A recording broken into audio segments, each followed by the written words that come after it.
Petir bukan sembarang petir. Petir menyambar rumah si Iwan. Terima kasih yang udah hadir. Tepuk tangan untuk Kongguan.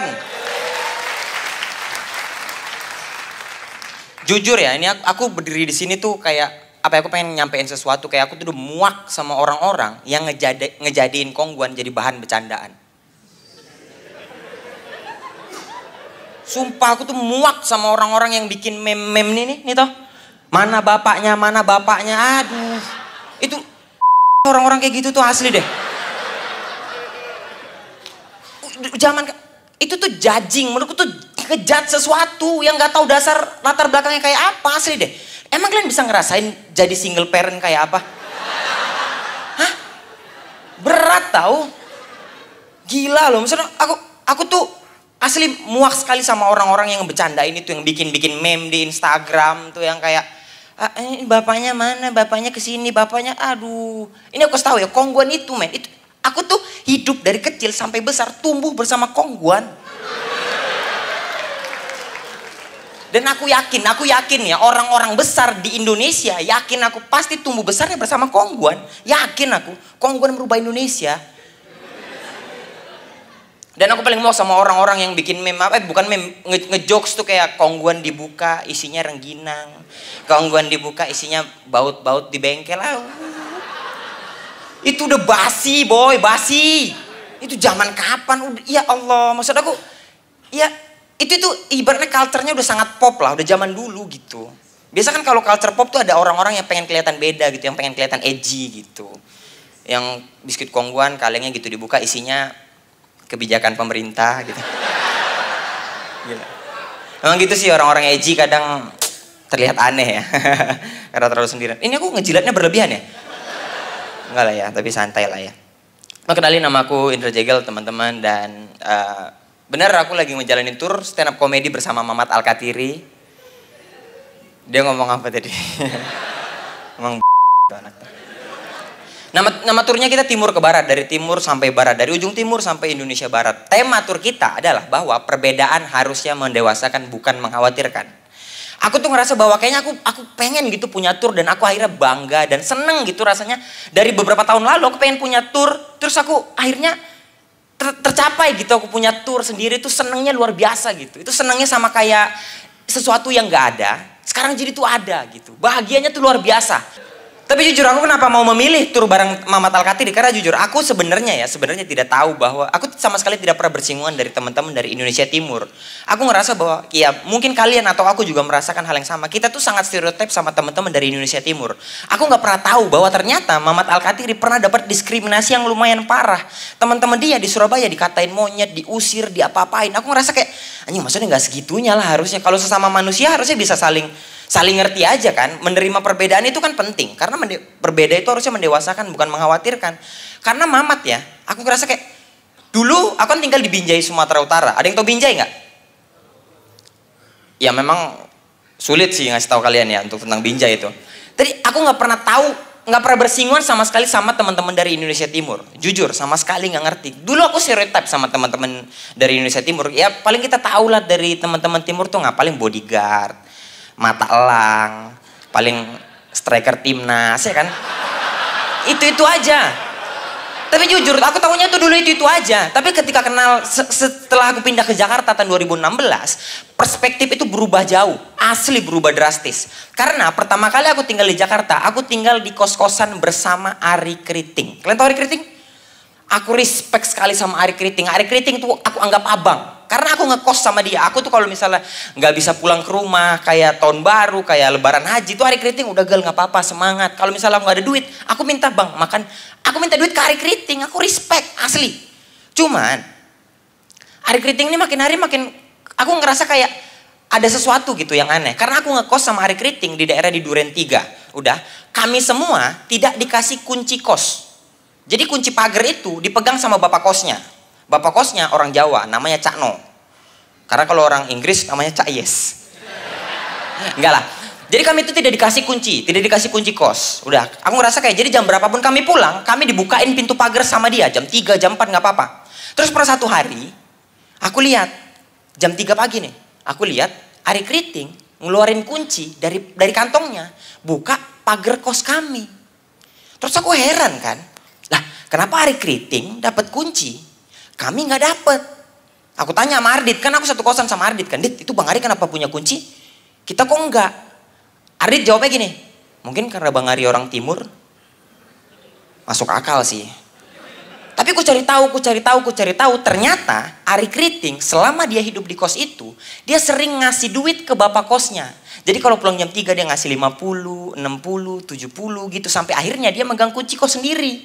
Dari kejadian itu aku makin respect sama Ari Kriting. Respect. Karena satu-satunya orang timur yang menguasai daerah tanpa kekerasan. Politik sekali. Sistem suap. Kasih. Gila, pantas dia sangat aktivis sekali belakangan ini ku lihat. Gila Ari Kriting. Terus orang timur yang kedua yang membuat aku respect sama dia adalah Abdur Arsyad. Kalian tahu Abdur Arsyad? Aku satu kosan juga sama dia. Abdur Arsyad tuh ya, dia S1 di Malang. Jurusannya matematika. S2 di Malang. Jurusannya matematika.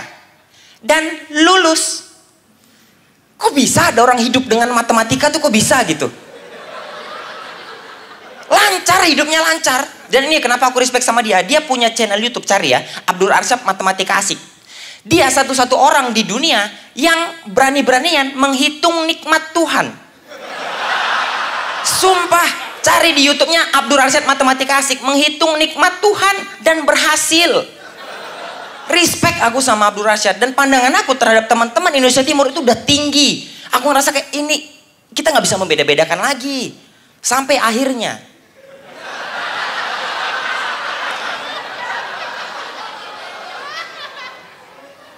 Aku ketemu sama satu teman Indonesia Timur lagi.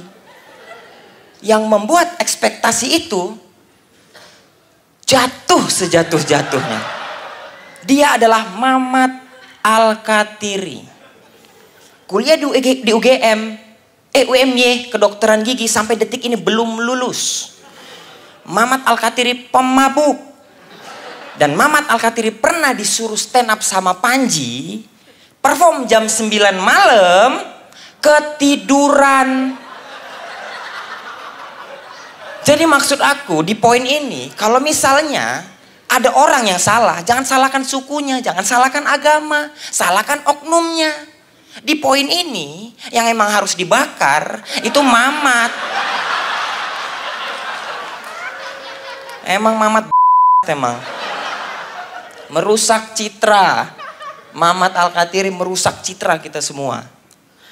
Dan kadang-kadang aku mikir kayaknya orang-orang sekarang tuh kayaknya terlalu terlalu pengen berkomentar tentang sesuatu apa yang terjadi di dunia ini, apalagi di sosial media. Orang-orang sekarang sering sekali hidup di balik kata open minded, bersembunyi di balik kata open minded. Padahal hidupnya nggak mau diatur aja. Tapi seolah-olah nggak open minded, nggak open minded, nggak open minded. Padahal menurutku open minded bukanlah sesuatu yang kita akui, tapi disematkan. Ya nggak sih? Nih, aku kasih tahu. Kalian punya teman gay nggak? Punya ya. Punya teman gay itu menurutku ya biasa aja gitu. Kita bisa menerima perbedaan gitu. Cuman kalau misalnya dia sudah tidak asik sama kita, tiba-tiba nyolek gitu. Aku sih nggak terima ya maksudnya. Nih aku ngerasa kayak dibilang nanti kita nggak open minded gitu. Terus ada teman, aku punya teman yang sehat, baik-baik aja gitu. Bergabung sama teman-teman yang mungkin ada beberapa yang gay. Malam dimabokin. Paginya mataharinya diantem sama yang gay. Mataharinya diantem, tau yang berak udah gitu aja. Ser gitu. Aku sih nggak masalah sama itu. Cuman kalau terus temanku ini udah nggak mau berteman lagi sama dia. Terus dibilang temanku nggak open minded, katanya gitu. Lah padahal harusnya kalau misalnya open minded ya harusnya dia dari tingkahnya gitu, bukan karena disenggol gitu. Mataharinya lo diantem. Kasian kan? Dia nggak bisa lagi ngerasain sesak. Kentut pun udah poh gitu. Ya nggak sih, udah terlalu begitu semua. Padahal hidupnya nggak mau diatur aja, cuman kadang-kadang nggak open minded, Dibilang temanku dibilang nggak open minded, padahal kan ya masing-masing aja. Yang penting kita bisa nerima perbedaan. Keren aku ya, gila. Gara-gara banyak berkawan sama Mamat nih. Tapi aku sekarang usiaku 29 tahun teman-teman. Asli, aku sekarang udah punya anak. Nama anakku tuh Jihane Kalula Kiandra. Cantik ya? Cantik namanya asli. Tapi jujur, berat memberikan nama anak tuh berat. Karena nama adalah doa. Enggak sih? Jihane Kalula Kiandra. Artinya nama yang anak yang cantik di salah satu tempat, bunga yang cantik di salah satu tempat terbaik di surga. Keren ya? Terus anakku tuh lucu. Kalau minum gak langsung dari mulut. Jadi ke mata aja gitu. Enggak lah. Pokoknya anakku lucu. Bodoh amat kalian bilang gak lucu, itu anakku ya. Terserah, bodoh amat. Sekarang dia lagi 11 bulan, teman-teman, lagi lucu-lucunya asli deh. Cuman aku mikir-mikir kayak, iya sih berat gitu dari nama gitu. Karena kalian pernah tahu gak sih ada orang tua sekarang tuh kalau ngasih nama anak tuh kayaknya terbagi dua. Ada yang orang tua memberikan nama anak sangat Inggris. Jadi ada anak Alexa, Clarissa, Keisha. Ada orang tua yang memberikan nama anak berdasarkan elemen alam. Makanya ada anak namanya senja, langit, bumi, air. Jangan heran 30 tahun ke depan ada anak namanya banjir bandang, angin puyuh. Tapi memang memberikan nama anak tuh berat. Kenapa gitu? Karena kalian pernah tahu ada kasus gak sih, ada artis yang marah ketika nama anaknya dijiplak? Tuh, kasus itu aku paham maksud dia kenapa dia marah, karena jangan asal jiplak lah gitu. Cuman berat juga kalau misalnya nama anak gak boleh sama orang lain, ya gak sih? Capek, kita punya anak harus nyari nama dulu. Mana nama anak yang belum ada di dunia nih, mana. Akhirnya sampai umur 6 tahun dia belum punya nama. Di rumah dipanggil woi sini.